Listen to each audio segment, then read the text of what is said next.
Good morning, everybody. Good morning. Welcome to the Creative Writing Award ceremony for Hispanic Heritage Month. This is an annual event that has become a very special one here at the North Campus to celebrate Hispanic Heritage Month. It's an event that gives our students an opportunity to showcase their writing skills through an essay or a poem, something that finds its inspiration in the national theme. And this year's theme is Hispanic America, a history of shaping our nation. The event also gives us an opportunity, students, faculty, staff, and administrators, to hear a local media personality's thoughts on the theme. And we have a very special guest with us today. So here to introduce our special guest, our keynote speaker, is our MC for the day, Dr. Leon Palumbo.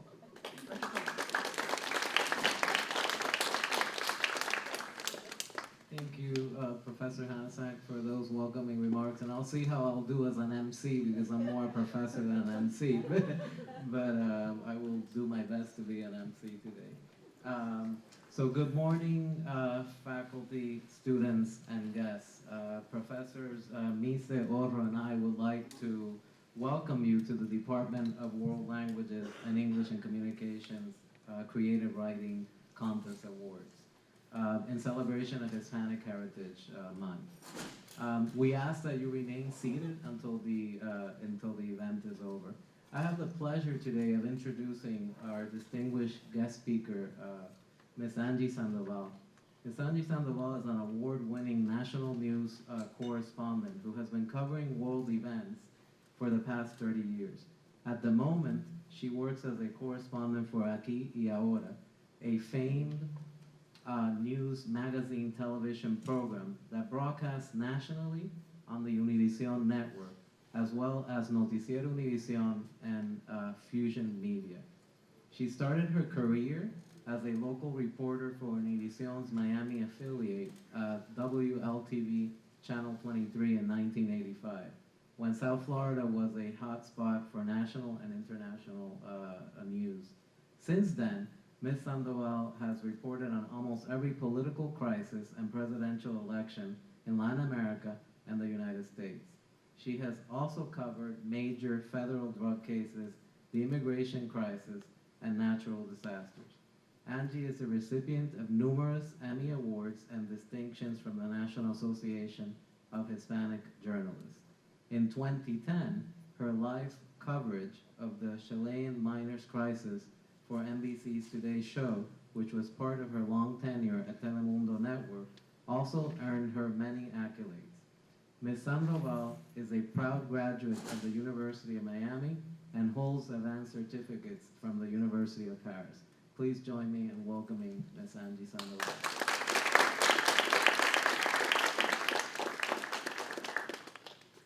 Good morning. Buenos dias. How are you? Thank you for inviting me. Let's see how I do. I'm not a speaker. I'm just a reporter in the field. So anyway, I'm glad to be here. I'm very happy. I'm proud. When I was invited to come here today to recognize the work of wonderful students and to celebrate what it means to be a Hispanic journalist, I felt not only extremely honored and humbled.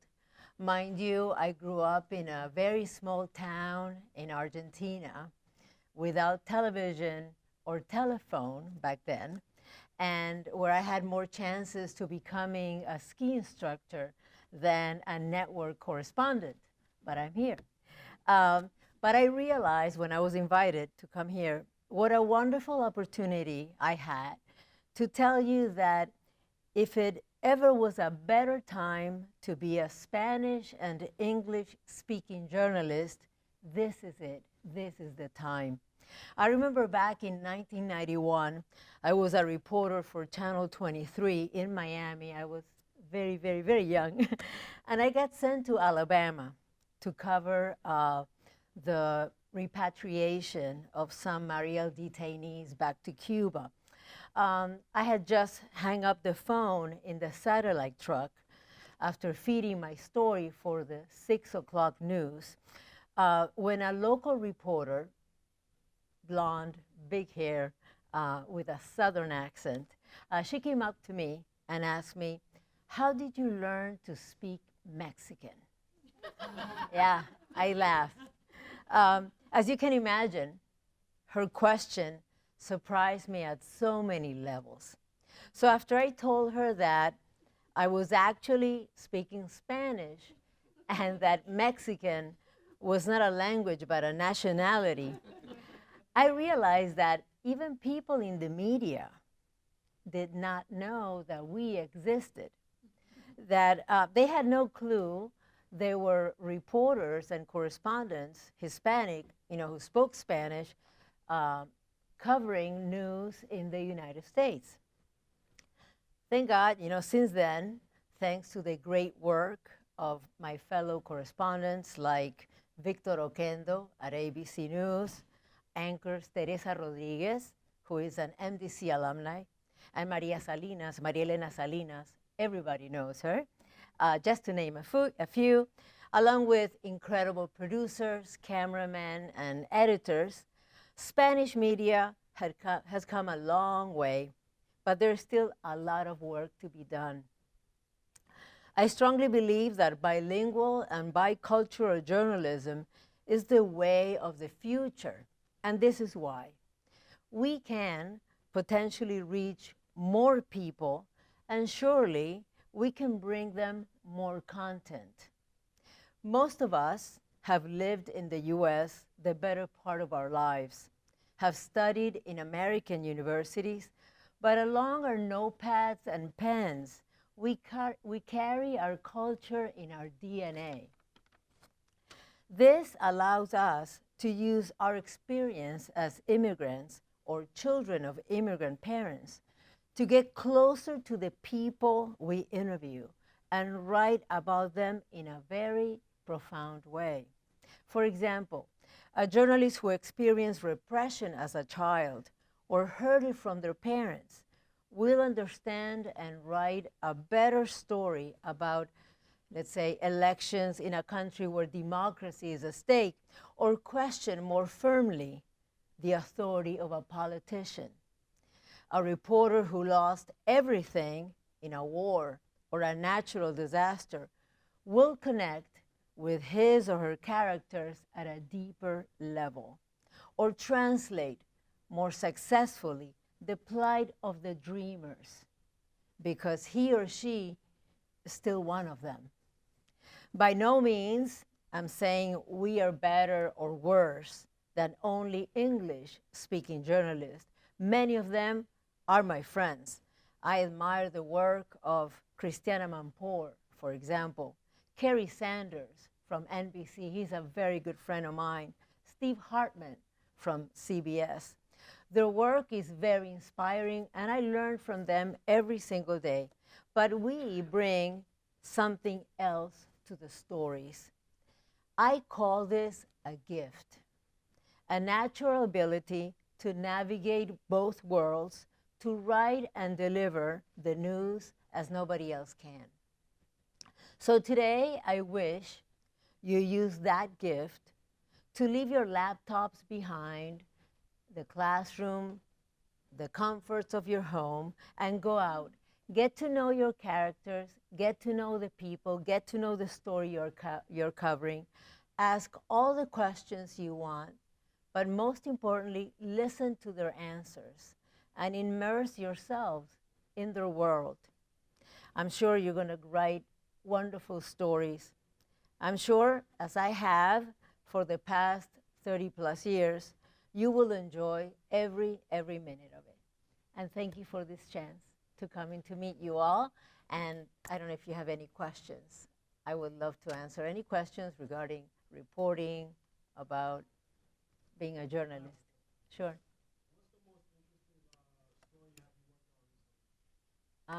Most recently, actually last month, I did a story about a Holocaust survivor. Yeah, from World War II. actually, I found out through research that there was this Mexican diplomat back in France in the 1940s who saved more than 1,000 Jews from the concentration camps. So I got to meet his daughter.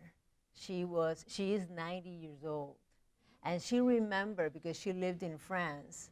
She remembers, what happened. She remembered what happened at that time, and what it was a real gift for me was that I met and I was able to interview one of the children who was saved by this man.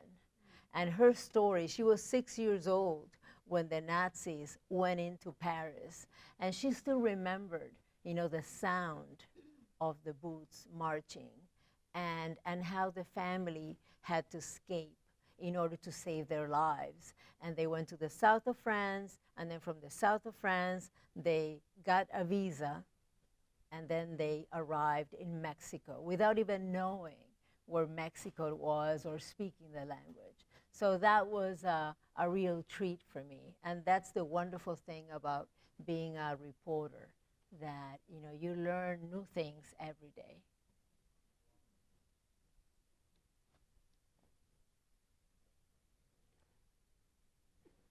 So don't be afraid.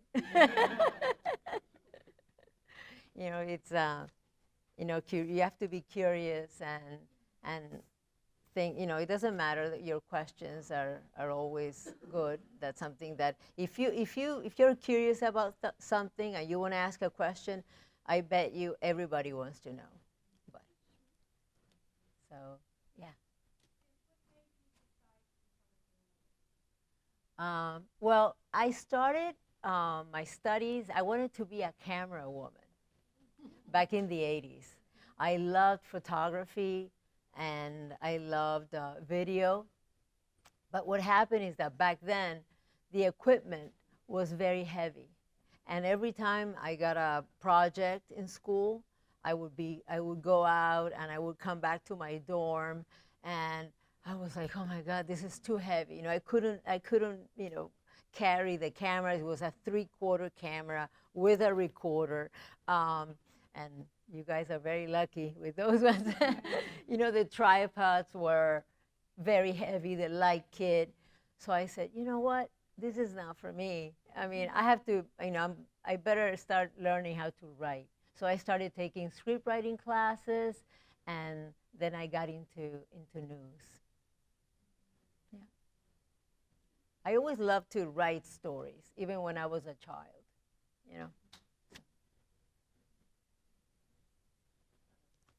Sure. Yeah. So I know that most times you can prepare your stories, and obviously you know what story you want to be covering. But what is a time that you recall that you have been put into like a spot and told like you're on and we need you to cover this, and how have you reacted to that, or that you didn't have the time to prepare like you usually do? Yeah. Well, because of nowadays, if you work in the network as a everyday 6:30 or even a local reporter, you don't have time to prepare. I was, during my career, mostly I was a local and a network reporter. It's now that I work for a year, I've been working for a magazine show. But actually I spent most of my career not like trying to be prepared as I was going to cover the story. One of the examples was during the Chilean minor crisis. I remember that Monday morning, they found that the miners were alive down in the mine. And that hit the wires Monday morning. So they called me and they told me, Angie, pack your bags. You have to just go to the airport. You're going to Chile. So I packed my bags, and on the flight, I was reading about it, more details. But we landed in Santiago, and then we took another flight to Copiapó, which was in the north, and then we drove to the mine. On the way, I wrote a story, and we went live for the 6:30 news. So really, you always have to read about what's going on and hope for the best, that you'll be able to make it. Yes. Oh, thank you. What advice would you give to students, particularly if they're second language learners, or I should say English is not their native language, second, third, fourth language, in terms of writing, whether writing is a career choice or just a tool to be successful in their other careers? I think, they just need to practice, read a lot. Yes, watch how other correspondents do stories, and just read, practice, and write. That's what I did. I was born in New York, but I moved to Argentina with my family when I was a little girl. I went to an English school, and I finished high school in Michigan. But I learned to write in both languages. But you just need to study and practice, and don't give up, and don't be afraid of making mistakes, and just follow your heart. If that's what you want to do, you will do it fine, and you will be happy for the rest of your life.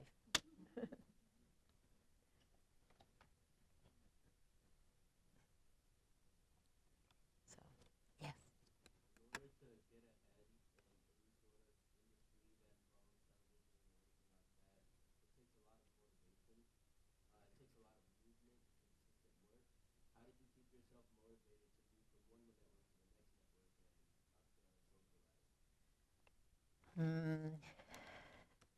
I guess, when I was a student, I used to watch the networks, like the coverage of the Central America War, and I was inspired by the reporting, and I wanted to be like them. So after that, I said, okay, how can I be like them? How can I become a network correspondent? So I said, okay, I'm going to be a local reporter first, because I think that is key in order to feel comfortable covering stories at a network level. Because when you're a local reporter, you develop quick, you write very fast, you learn how the legal system works, you can cover a fire, you can cover a trial, and then after you master that, you move into the network. And I always had that goal, to be able to be a correspondent. That's what I wanted to be, and to cover stories in Latin America. And also, I wanted to do it in English, and I had a wonderful opportunity when, actually it was when Fidel Castro died. NBC, I guess all the correspondents were busy, so they called me and said, "Hey, Angie, can you do a live show?" And I go, "Okay, okay, okay." So never say no. You can do it. You can make it. And so I just set your goal, go for it, work hard, persevere. It's a very tough business, but if you remain focused, help others, and you're nice to your coworkers, you will get there. Yeah.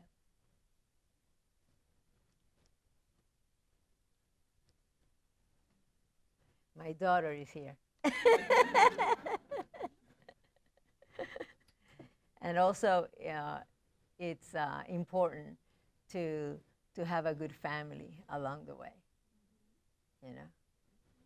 So I've been blessed to have a wonderful family along this past 30 years of my life, putting up with long trips and we did, I remember once with my daughter, we did homework over the phone.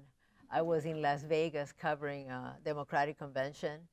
So we were doing homework. She would fax me the homework, and then I would call her, and we would do homework on the phone. But you know, it's a family effort, I guess. Go ahead. Yes, she does. Bilingual. Yes.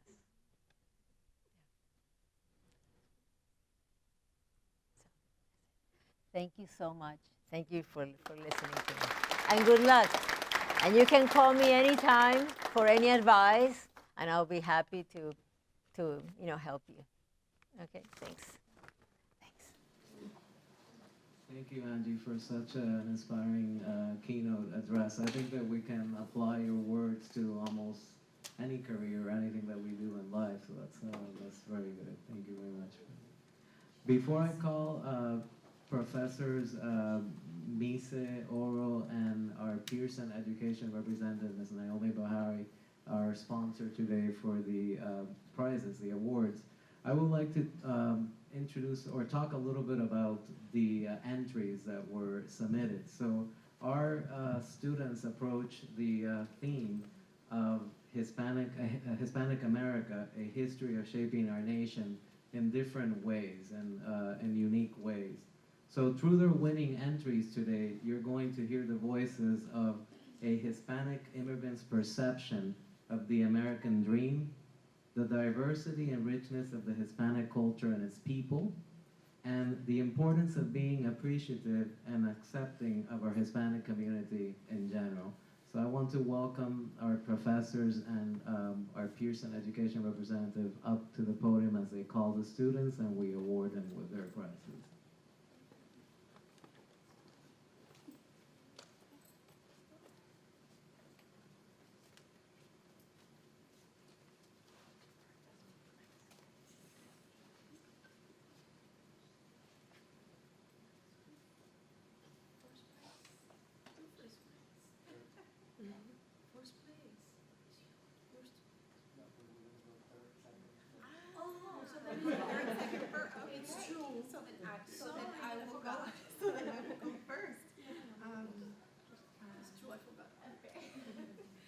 Welcome everyone. So happy that you all could be here for our Hispanic Heritage Month Creative Writing Awards ceremony and our keynote speaker.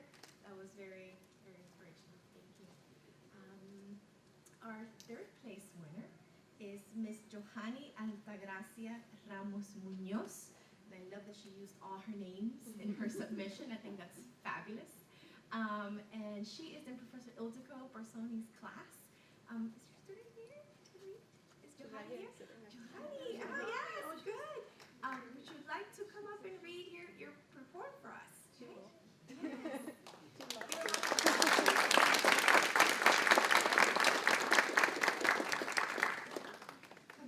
Johanny wrote a wonderful poem in Spanish. It's titled El Sueño Americano.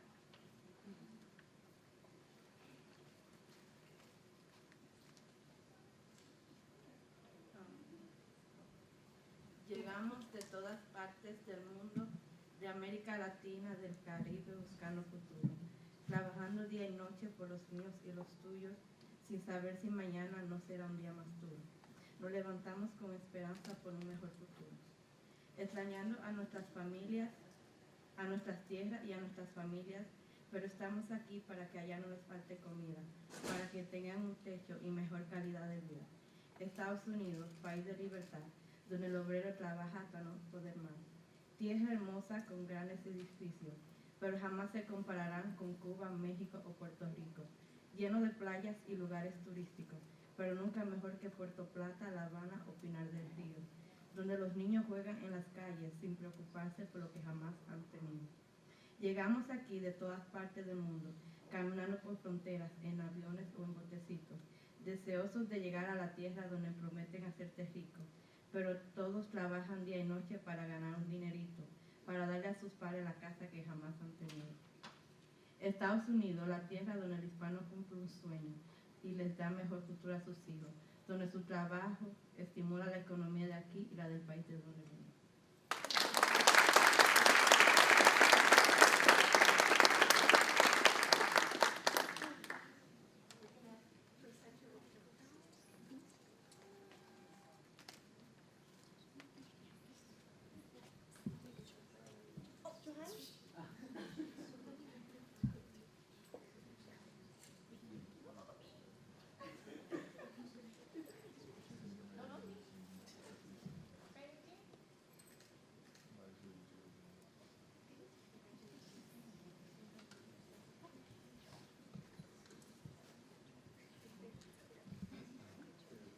morning, buenos días, and thank you all for being here, and especially thank you, Angie, for a wonderful presentation. We really appreciate it. It was actually just very inspiring, and we appreciate it. It was an honor for us, for you to accept our invitation.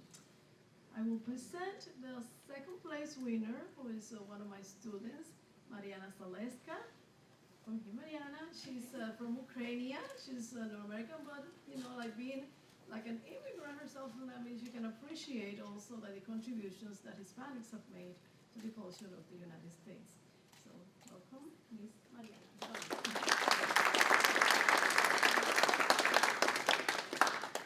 I'm going to read my essay. We appeal to the spirit of our land in all of its magnificent diversity, President Reagan. United States is the greatest country in the world, as well as being the one of the most diverse. Each ethnicity influences America, making the culture so rich and colorful. One of the cultures that had the greatest impact in our country is Hispanic culture. Spanish is the second most spoken language in the United States. Spanish has a huge cultural role in our country. We have many great Spanish singers. For example, this year we all enjoyed Señorita by Camila Cabello. For decades, we had also enjoyed the talents of Jennifer Lopez, Shakira, Ricky Martin, and many others. We appreciate the great talent and strong character of Gloria Estefan. Her contribution to American music are so great that she received the Presidential Medal of Freedom by President Barack Obama. She also received a star on the Hollywood Walk of Fame. She's a great role model for anyone to look up to and be aspired to be. In the last decades, we have many great politicians of Hispanic origin. In the last presidential election, we have two presidential candidates of Hispanic origin, Ted Cruz and Marco Rubio. Catherine Cortez Masto is among our current senators serving our country, and Sonia Sotomayor is the first and only female Hispanic judge in the Supreme Court. My favorite city is Miami, and this is why I have made it my home and moved here permanently. It's an American city with profound Hispanic influence. My dates start with a cup of café con leche and greeting my friends with a kiss on the cheek. I can also dance the salsa a little bit, and I enjoy watching when people dance magnificent tango. As I look back at the impact that the Hispanic culture has contributed to the American culture, it's hard to deny that it has added more vibrancy, more color, and more fun to our everyday life. In conclusion, I, as many other people in the United States, enjoy the blend of Hispanic culture in this great nation of ours.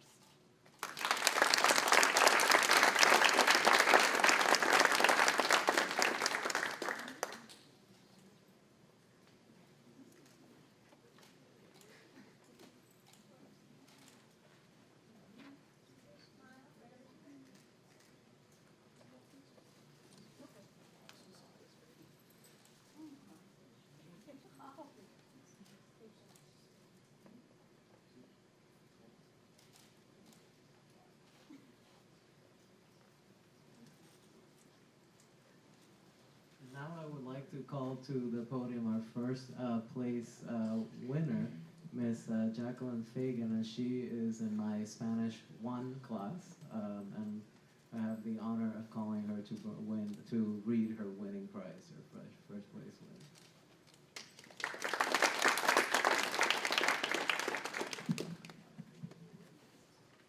Hello, good morning. My name is Jacqueline Fagan, and I will be speaking on Hispanic America, a history of shaping our nation. In my opinion, many Hispanic people living in South and Central America have relocated from their third world countries to North America. In order to break free from persecution and poverty, I have many friends from the various countries on our continent, and they have shared their life experiences with me. They have gathered together to share their history about their ancestors. They love to explore their family history and hope that other people of different nationalities would find their culture to be interesting and meaningful. Because of this desire, Hispanic Heritage Month was born.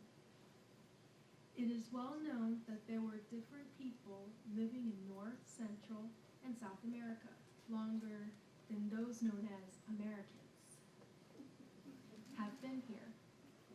One of my favorite books is the Book of Mormon. Tells of generations that were here countless centuries ago.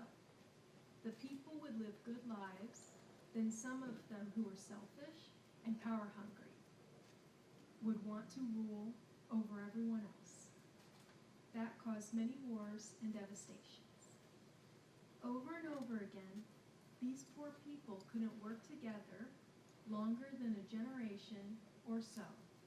They had great leaders who kept teaching them the correct way to live. And the people seemed to be good for a while, but then they went back to their old ways. There are so many excavations, artifacts, written articles, and archaeology findings that prove the ancestors of my Hispanic friends have an extremely long history of the American continent. Hispanic Heritage Month is important because it helps non-Hispanics to learn and honor their culture. It is a great program for all people of other countries to learn about those who have different backgrounds. I believe there would be less fighting if everyone realized we are all brothers and sisters living together in our one world. I love going to the Spanish congregation of my church each Sunday. They only speak Spanish to me so I can become more fluent. I admire how hardworking they are in everything they do. They are so much fun to be with, and their cooking is amazing. It is very exciting to hear about their experiences growing up in their different countries and the sacrifices they or their parents, grandparents had to make in order to provide for their lives for their future generations. My friends have brought happy personalities with them no matter what is going on in their lives. They felt blessed as they became American citizens. They really worked hard to help anyone who needs help. Even with little education, money, or possessions, they know how to be great organizers as disaster planners, repairing homes of those who have been hit by hurricanes or other natural man-made disasters. Our friends from South and Central America have become very well known by their interest in politics, music and the arts, theater, and television. They are meteorologists, scientists, work hard in the medical field. And again, have I mentioned their amazing cooking?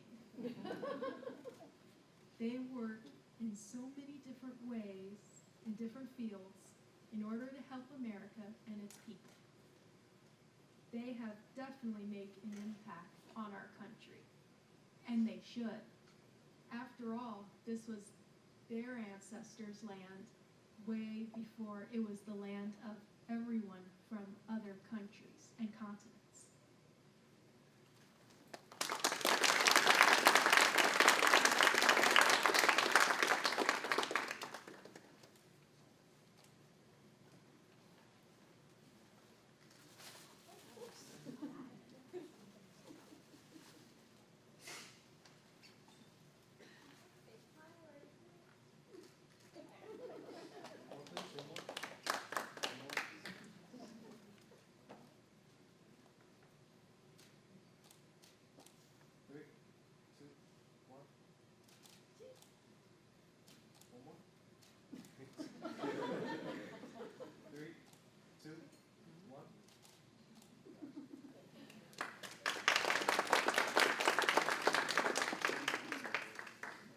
to congratulate all the winners again. Excellent entries, and also again our keynote speaker. But before we conclude the program, and I'll have Professor Hannah Sank come up for a special recognition.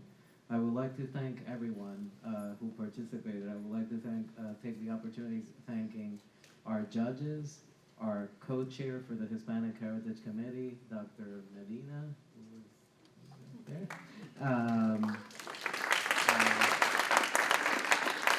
Our Pearson Education representative, our campus administration who is joining us today, Director Vasquez, campus administration, our Dean of Students, our assistant to the campus Dean of Faculty.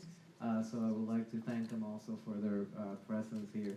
Our English and our world languages departments, our media, our network services, our participating students, and once again, many thanks to Angie Sandoval for accepting our coming to speak to us today. And I would like to call Professor Hannah Sank up to the podium.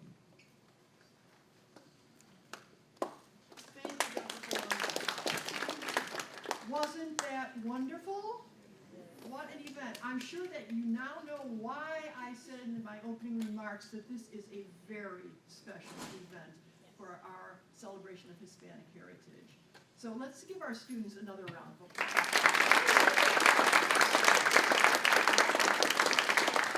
At this time, I'd like to ask Angie to please come up to the podium for a special presentation.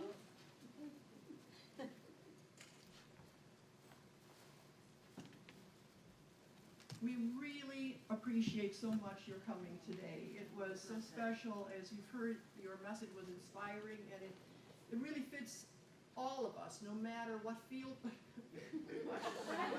go into. And so it is our honor and pleasure to present you with this plaque, which reads, Hispanic Heritage Month, Hispanic America, a history of shaping our nation. Presented to Angie Sandoval, news correspondent, Aquí y Ahora Univision, in appreciation of your outstanding leadership in journalism and service to the South Florida community. Department of World Languages and English and Communications, October 23rd, 2019.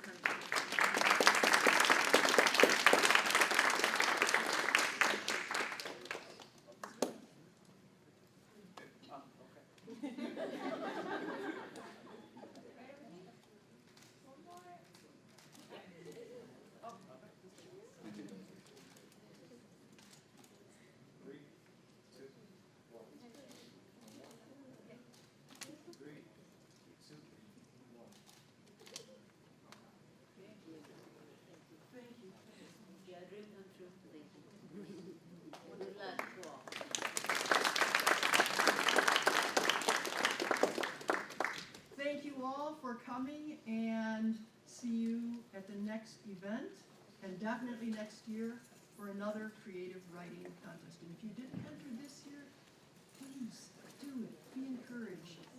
This is a time for you to be able to reflect on what it means to you, what the theme means to you, and just how you feel you can express it, whether it be in an essay, a poem, a song, a reflection. So please, don't be afraid. Take the chance to do it. See you next year. Thank you.